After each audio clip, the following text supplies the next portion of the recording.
And good day, ma'am. My name is Christopher Garcia Bora from 4B.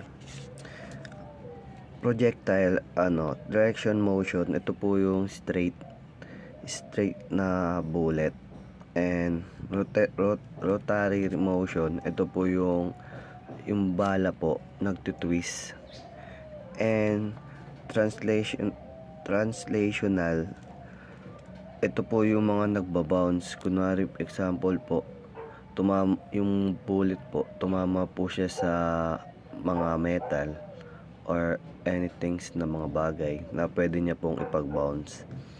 And branch of ballistic po, interior ballistic, ito po yung sa loob ng barrel. And ang nakaloob dito yung mga chamber or barrel, extend end po. Tapos yung isa po na ballistic, exterior ballistic, ito po yung sa labas na po ng barrel or hindi na po siya sa inside ng barrel. Po naman, muzzle blast, ito po yung na-create niya po na ingay, yung impact ng barrel.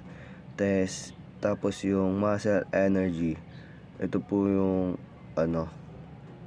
yung lakas. Tapos yung trajectory, ito po yung bala gumaganyan po.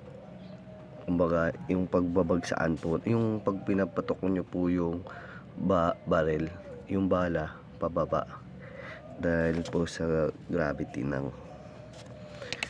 And terminal ballistic po, terminal accuracy, ito po yung mga size of bullet, yung mga sukat po ng mga bala.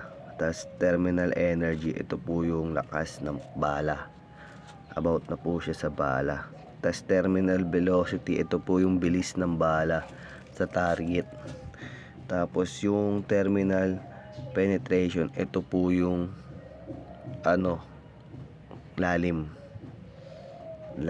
or pagpasok ng bala, ganun.